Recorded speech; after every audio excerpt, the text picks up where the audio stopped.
Muy bienvenidos, queridos hermanos, a este nuevo programa que siempre les estamos invitando aquí en su canal católico, ¿verdad? Para que nos escuchen sobre el Evangelio del día. Hoy es jueves 29 de agosto, estamos celebrando la memoria del martirio de San Juan el Bautista. Y el Evangelio de hoy nos dice lo siguiente: el Señor esté con ustedes y con su espíritu.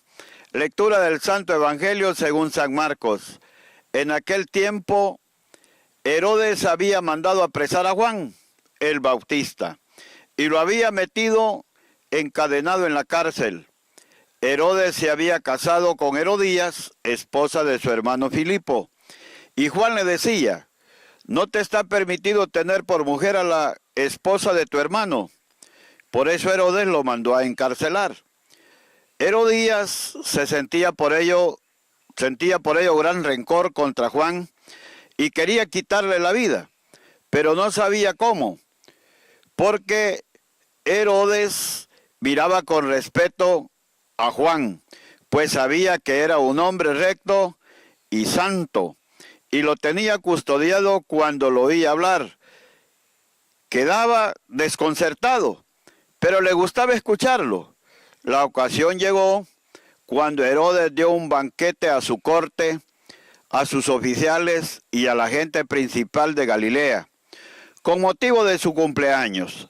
La hija de Herodías bailó durante la fiesta y su baile le gustó mucho a Herodes y a sus invitados. El rey le dijo entonces a la joven: pídeme lo que quieras y yo te lo daré.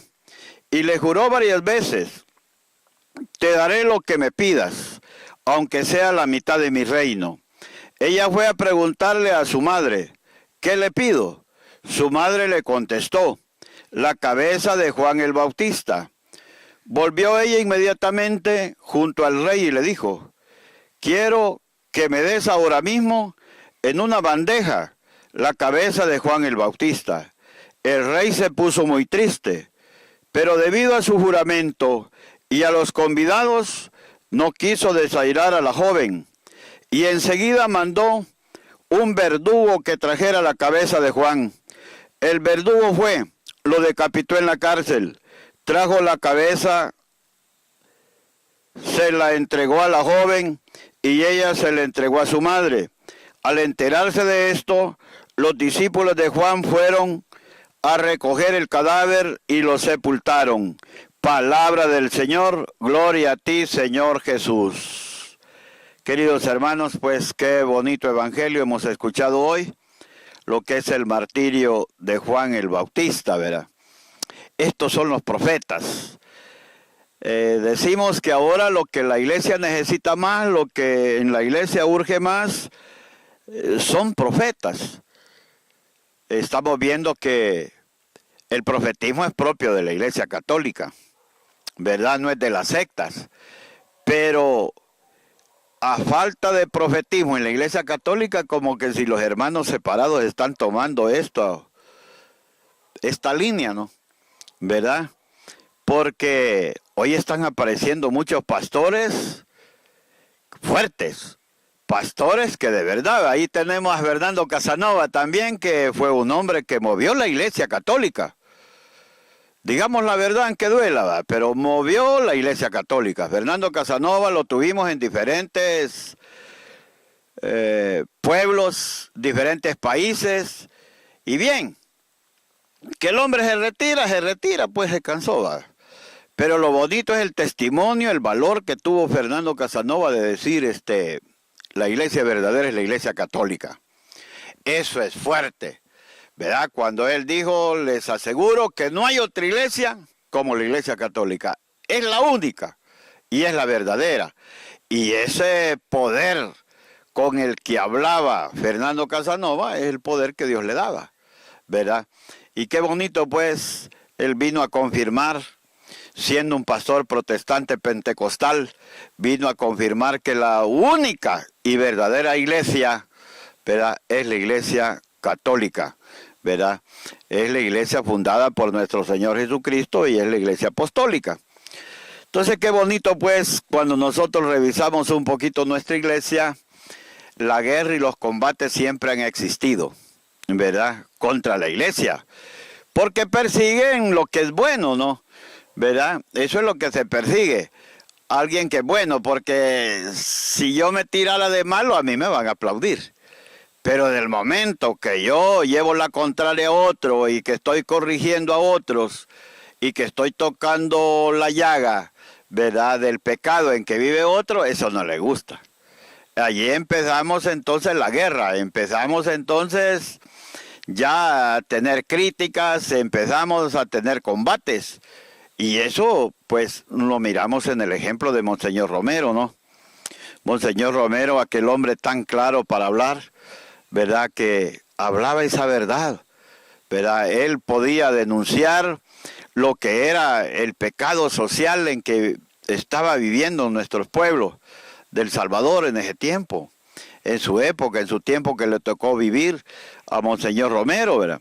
Entonces, el pueblo de Dios espera esto, que surjan profetas, que no esperemos que vengan pastores protestantes a gritarnos la verdad nosotros, sino nosotros podemos gritarla, pues.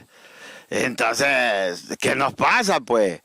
¿Qué nos está pasando? Que uno dice, bueno, ¿y estos hombres?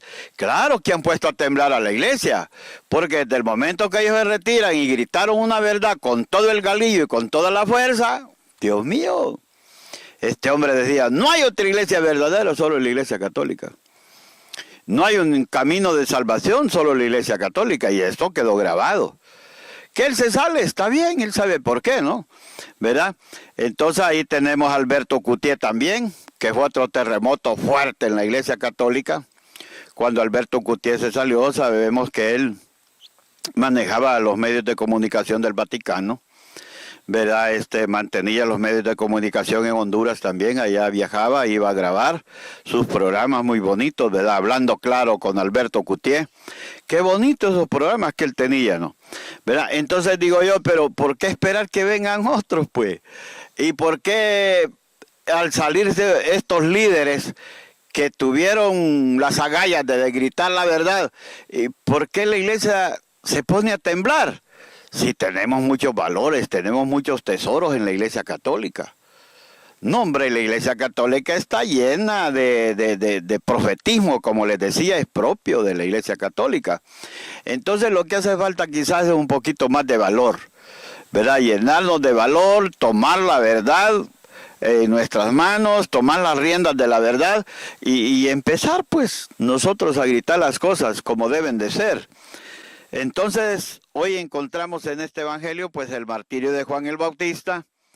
Miramos cómo Herodes le encantaba escuchar al profeta. Le encantaba, pero al mismo tiempo que le gustaba escucharlo, se sentía dolorido, ¿va? Porque eran las pedradas que tiraba Juan el Bautista. Cuando le echaba en cara el pecado, ¿verdad? Herodes, eso no le gustaba. De eso no le gustaba, lo hacía retorcerse. Y de hecho, que una iglesia que denuncia el pecado de la sociedad en que vivimos, pues claro, la sociedad no le va a gustar, ¿no? Y van a empezar a señalarlos. Eso lo gritaba Monseñor Romero también, un gran profeta que tuvimos aquí en El Salvador, ¿no? Que él decía, no, si yo denuncio algo, pues claro que de allí vienen las fuertes denuncias para mí. Y era cierto, ¿verdad? Porque cuántas cosas no se dijo de él, pero todo eso el santo salió libre. Recordemos que el corazón más limpio que existe es el fundador de la Iglesia Católica, es la cabeza de la Iglesia, que es nuestro Señor Jesucristo. Ese es intachable, por más que digamos de él, ese no se mancha jamás, ese no se mancha jamás, y tenemos ese poder en la Iglesia Católica, que el fundador de nuestra iglesia es nuestro Señor Jesucristo, y ese es el que nos mantiene, ¿verdad? Ese es el que nos mantiene, ese nunca va a fallar, nunca va a fallar. Aunque yo falle o yo me retire el día de mañana, ¿va? Pues, ok, se salió un sacerdote, por eso no se va a caer la iglesia católica, ¿va? Por eso no se cae la iglesia católica. La iglesia católica, bueno, han renunciado papas y la iglesia sigue caminando, ¿verdad? Entonces no es problema, hombre, ¿verdad? Ahora, como les digo, que da dolor, sí, Da dolor cuando se sale alguien que ha colaborado, ayudado mucho en la iglesia. Duele el alma, pues. Ver que esta gente se retira, se sale, dice, Dios mío, pero ¿qué está pasando, pues? ¿Verdad? Y yo noté esas cosas. Cuando Fernando Casanova entró en su misión en la Iglesia Católica, que renunció a las sectas protestantes, yo dije, bueno, qué hombre más valiente, va. Y de hecho que lo marginaron, lo sitiaron al hombre, quedó solo, ¿verdad? Él lloraba, él da su testimonio, pues sus testimonios que arrastran. Y que digo una verdad, pues no, nos va a poner a temblar un rato, pero después nos vamos a levantar, ¿verdad? No se preocupe, ¿verdad? Entonces, en la Iglesia Católica, claro, sabemos que por su cabeza la Iglesia es santa, ¿verdad? Por nuestro Señor, ya dije, por su fundador, pero por nosotros que constituimos la Iglesia, todos somos pecadores,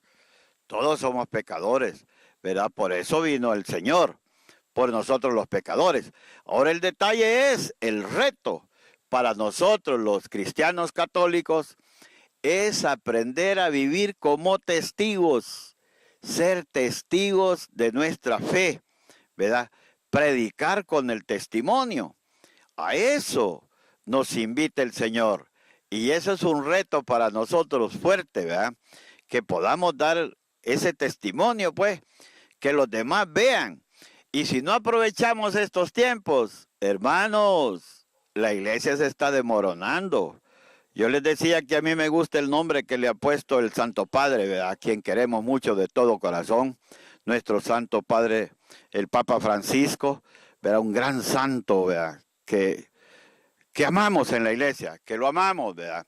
Entonces, porque es un hombre que ha sido un signo muy grande de santidad y que ha sabido dirigir la iglesia, el Santo Padre, ¿verdad? El Papa Francisco. Ahora, que no se le permitió hacer los cambios que él pensaba hacer en la iglesia, pues es que es difícil. Hacer cambios siempre es doloroso, ¿verdad? Es como cuando a alguien le encuentran un cáncer en una mano y le dice, amigo, ahí tiene un cáncer que le va a avanzar mucho, ¿verdad? ¿Y cuál es la medicina? No, le tenemos que volar la mano. Dios mío, no hombre, qué medicina, caramba, ¿verdad? No hombre, allí no es quimioterapia, sino que si no le volamos la mano, eso le va a avanzar, le va a seguir. Entonces, para que usted viva otro par de años más, tenemos que volarle la mano. Claro que es doloroso, ¿no? Entonces, esa situación estamos viviendo en la iglesia. Son situaciones, ¿verdad? Como decíamos, perfectos no somos, perfectos solamente Dios. Entonces, partiendo de ahí, a Juan el Bautista, que fue un hombre radical en la fe. Estos hombres han sido testimonios, son los hombres que han llevado a la iglesia a la cima, ¿no? A la plenitud, podríamos decir, porque Juan el Bautista, pues dio ese testimonio con su vida, ¿no? Que si le iba a contradecir, se iba a contradecir delante de Herodes, era mentira. Él ya le había dicho, es ilícito que vivas con la mujer de tu hermano. Sin vergüenza, desgraciado, ¿verdad? Entonces Herodes no lo sentía agradable, ¿no? ¿Verdad? Que le estén diciendo a uno, mira, no seas sinvergüenza, vos sos un hombre casado y tenés 3 mujeres, no, hombre, ¿verdad? ¿Qué te está pasando, pues? ¿Verdad? Vas camino al infierno, hermano. No, eso no le gusta a uno, mire, vos qué te importa, ¿verdad? Entonces uno empieza a corcovar, ¿no? ¿Verdad? Porque no le gusta que le llamen la atención o que lo estén corrigiendo a uno. Entonces, eso le sucedía a Juan el Bautista. Es bonito, pues, imitar estos grandes hombres en la historia de la iglesia que fueron capaces hasta el final de la vida. Yo estaba recordando una mujer, ¿verdad? A María Magdalena, cómo también esta mujer pudo dar testimonio, tuvo ese encuentro con Jesús. El Señor le había dicho que era la mujer que se habían sacado 7 demonios de ella, ¿no? ¿Verdad? De María Magdalena, pero la verdad es que esta mujer supo dar un cambio radical. Cuando se encontró con el Señor, cambió su vida totalmente. Y eso es lo que esperamos nosotros. Por eso cuando vamos a retiros espirituales, a convivencia o cualquier cosa, pues uno va pensando en Dios siempre.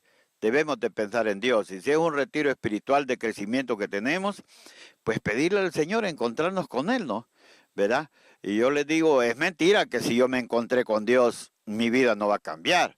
Es mentira que si yo me he encontrado con Dios, no voy a tomar una vida nueva. Dios me exige, ¿verdad? A que yo cambie mi vida, ¿no? Entonces, hasta en ese momento hay paz y tranquilidad en mi corazón, en mi alma, ¿verdad? Entonces necesitamos, queridos hermanos, pues, darle un nuevo rumbo quizás a nuestra iglesia, ¿verdad? Una iglesia de un nuevo despertar, que estos terremotos que se están dando en la iglesia nos sirvan a nosotros para eso. Alguien dice, desgraciado Martín Lutero, pero si vino a ayudar a la iglesia también, porque ese terremoto de Martín Lutero que se vino a oponer a muchas cosas, hizo una renovación en la iglesia, le dio un nuevo cariz a la iglesia. Entonces, qué bueno pues es que nosotros tratemos de mejorar, tratemos de ser verdaderos testigos, de ser fieles, verdaderos, ¿verdad? Y eso pues enseñarlo. Decía que somos un signo y un ejemplo para los demás. Todos los fieles cristianos católicos esperan ver el testimonio de nosotros los sacerdotes, ¿verdad? Qué bonito cuando un sacerdote pues tiene vocación, tiene carisma, ¿verdad? El sacerdote que es muy amigable, es un sacerdote que es muy campechano, decimos nosotros aquí en nuestra tierra, ¿verdad? Es para todos, ¿verdad? Este padre habla hasta con las piedras. Qué bonito, ¿verdad? Camina sonriente, le habla a medio mundo, no anda cara parada, ¿verdad? Y que si a veces le da un saludo, buenos días, padre, ni el saludo responde uno a veces, ¿verdad? Vamos como que nos ha arrastrado el burro, ¿verdad? Entonces ahí es problema porque la pobre gente espera encontrar un alivio en nosotros los sacerdotes, ¿verdad? Decimos, no, yo me acerco al sacerdote porque el sacerdote es como un padre para el pueblo de Dios, es un padre para todos los fieles católicos y sinceramente que eso somos. ¿Verdad? Si ya no encontramos el sacerdote en el momento de preocupación, en el momento de aflicción, ya no encontramos a nadie, ¿verdad? Entonces, lo bonito es que el sacerdote es un representante de Dios. Ahí está presente Dios en el sacerdote. Somos personas consagradas, personas ungidas, ¿verdad? Que entonces tenemos que manifestar eso. Aunque uno esté aburridito, cansadito, porque claro, no somos de palo, hay momentos que uno se aburre, se cansa, ¿verdad? Y nos sentimos un poco agobiados y a veces que la gente nos pone más cargas, va, como cuando aquel campesino lleva su caballo y va a comprar al pueblo, y le compra el abono, y compra la semilla, y compra un montón de cosas, y todo se lo carga al pobre burro. El burro, pues sí, como no puede hablar, no le dice, no, hombre, no fregues, ya mucha carga me has trabado, va. Entonces va caminando apenas y todo tembleque, tembloroso el animal, pero hasta que llega a la casa bien sudado, bien cansado el pobre animal, como no puede hablar. Pero ya nosotros sí ya protestamos, ¿va? Mire, ya toda la mañana tuve una tarea, más peor si es domingo, ¿va? Los domingos son más saturaditos, más cansaditos, pero de todos modos tenemos que tener tiempo para el pueblo. Tenemos que tener tiempo para la gente. Yo admiro mucho y felicito mucho a los hermanos sacerdotes que después de la Santa Misa salen a la puerta mayor a abrazar a la gente, a saludar a la gente. ¿Qué tal? ¿Cómo está? Mucho gusto en saludarles. Gracias por haber venido a la Santa Misa. Que Dios los acompañe siempre, Dios los bendiga. Qué bonito es eso. Es un don especial. Yo no lo tengo, sinceramente que no lo tengo todavía, pero quiero empezar. Quiero imitar eso, me está costando, ¿verdad? Ya con los años a uno ya no es fácil, ¿va? Entonces, son dones que Dios da. Todos los sacerdotes tenemos unos dones, no todos somos iguales, ¿verdad? Somos diferentes, cada uno. Y qué bonito, pues, como les decía, cuando damos una respuesta. Qué bonito el ejemplo que Juan el Bautista nos da, que hasta el final, ¿verdad? Nada de echarse para atrás. Llegar hasta el final, con ese testimonio, con ese ejemplo, mantener su verdad hasta el final, hasta dar la vida. A eso estamos llamados nosotros, Recordemos pues tantos mártires que hemos tenido en El Salvador, eso mantiene la fe. Yo siempre le he dicho, la fe verdadera, como que si la encontramos en el pueblo de Dios. Yo encuentro que hay muchos fieles católicos, verá que muchos fieles cristianos católicos que de verdad viven su fe. Yo soy sacerdote, pero encuentro gente que camina desde su cantón a pie para venirse a la Santa Misa hasta el pueblo. ¿Verdad? ¿Y cuántos kilómetros son? No, son poquitos, dice, solo 20. Puchica, mano. ¿Verdad? Y nosotros una cuadra de distancia donde está el convento parroquial, a veces nos cuesta caminar hasta la parroquia. Entonces, querido hermano, sí es digno de admirar, pues, cómo nuestro pueblo cristiano católico mantiene esa fe, conserva esa fe, y tenemos que perseverar nosotros en eso, ¿verdad? A mí me llena de admiración cuando miro minusválidos, ¿verdad? Que van con muletas, brincando, hasta que llegan a la Santa Misa. Eso me conmueve a mí, sinceramente, porque digo yo, puchica, Señor, si yo he venido a regañadientes a esta Santa Misa, mano, y tengo mis canillas buenas, no vengo como ese pobrecito que viene brincando con sus muletas y ahí viene el pobrecito y saber de qué distancia ha recorrido para venir a la Santa Misa. Entonces, eso es admirable, ver esa gente que anda también, que llevan hasta en silla de ruedas a la Santa Misa, ¿verdad? Así que, queridos hermanos, los invitamos pues para el próximo jueves, ¿verdad? En su canal católico fiel, ¿verdad? Así que siempre los esperamos a la misma hora de siempre. Muchas gracias y que Dios los bendiga siempre. Muchas gracias. Que Dios los bendiga.